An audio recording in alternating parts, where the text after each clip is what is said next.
Do you think it is easier now to talk about the advantages of the Chinese system because there is a Donald Trump in the US office? So if there wasn't a populist leader running the US, if it was, I don't know if you will regard Obama as having been better than Trump. It depends on one's politics. But do you think it's easier because now there is a populist president in office? No, it's more historical. You may remember the 2011 Arab Spring. Yes.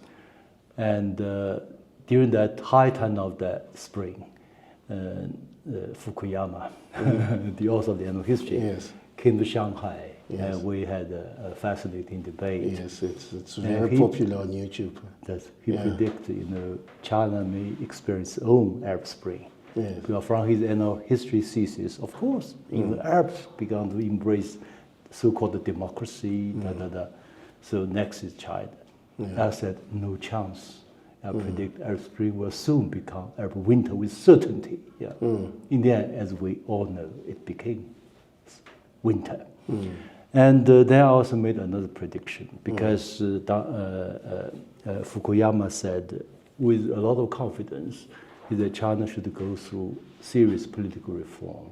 Otherwise, your system is only accountable for the top, not for the below, not for the people. I said, in fact, both China and the United States need political reform. From my research of your system, American system, you need more reform. Because all reforms are going on all the time. Small, middle, big, but all the time, non-stop. China is the expert on reform. We've been talking about reform every day, every month, every year, since 1978. But your system, American system, I said, is a product of pre-industrial era, agricultural society. Then I said, if you do not carry out political reform in a serious way, you are going to elect a leader worse off than George W. Bush. I don't know, be right again. So this, in 2011, so 14, 15 years ago. Yes. So you are here and you've spoken to the National School of Government, I think 2023 and again this year. Why are South African civil servants so interested in your views? Anyway, they invited me. Yes, they did. I'm just interested in, are they saying the current system that we have in the country is not working and so they have to look? No, indeed, the rise of China and China's success story has attracted a lot of attention and interest. Not only in Africa, but also in Latin America, in Middle East, in many developing countries. Today, even the Western countries are interested. I just read an article published in New York Times, which said, you look at the future scenario for AI competition. It will no longer be between China and the United States. It will be between the two Chinese cities, Shenzhen and Hangzhou, which produces DeepSeek. That's in New York Times. You can check. So for African, as you know, China has supported the struggle against apartheid, against colonialism since 1960s and all along. I myself was deeply involved because I was an interpreter in the Chinese Foreign Ministry. When Chairman Nyerere, when Kaunda and Mugabe and Chairman Rawlings of Ghana, when they came to China, I was an interpreter, so I was a bit knowledgeable about the history for this kind of struggle. And this is a long-term relationship. So China's whatever cooperation with Africa is totally different from the Western approach. The Western approach is very clear, divide and rule. China's approach is unite and prosper. A clear good example is if you look at the airline today. If we want to fly from West Africa to East Africa, you have to go via London or Paris.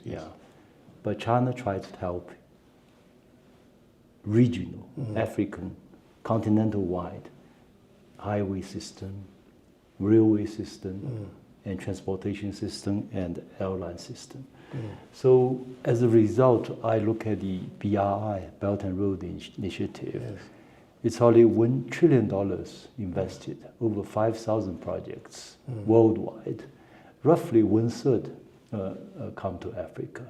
I was in Berlin. I said, let China and Europe work together to help Africa, because they are faced with this. What their concern is so-called the immigration, and many from Africa. I said, we create jobs. Yeah, don't create Arab Spring or African Spring. In the end up with disasters. You know?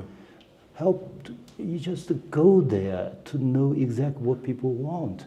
Number one, you know, job. Number two, better food. Number three, better health care. Number four, you know, security, safety, whatever. And do this accordingly. 1, 2, 3, 4. That's Chinese model. So, Prof, how do you then deal with the, you know, there always this talk of, well, we had the Western powers coming to Africa, colonizing Africa. We must watch against working too closely with China, because China may have the same intentions. No, this is always the limitation of the Western, and from their point of view, the world is you know, always black and white. If they did something wrong, others will do the same. If they did something terrible, others will do the same. Their stories, their portrait of Xinjiang, for instance, so ridiculous, so laughable for most Chinese. I was talking to in Berlin. I said, do you know, in Xinjiang alone, we have a huge desert, the size of Germany. Now it has been encircled with a green belt, in which are millions and millions of solar panels. As a result, Xinjiang produced the least expensive electricity in China. Many enterprises, international enterprises, go to Xinjiang. Underneath solar panels, drought-resistant vegetables, vegetation. So Xinjiang now is one of the largest producers of rice, wheat, and even fish for Chinese market, for international market. All these stories you don't tell to the people, but you tell this ridiculous fabrication from CIA, from deep state. So same stories they are covering. They support so-called civil society, NGOs in Africa, in Latin America, try to smear China as a result. But in the end, we look at opinion survey. That's more convincing. Virtually all credible opinion surveys tell that roughly most Africans today and most African countries appreciate China's role to help Africa's industrialization and modernization. But why is China interested in developing the continent?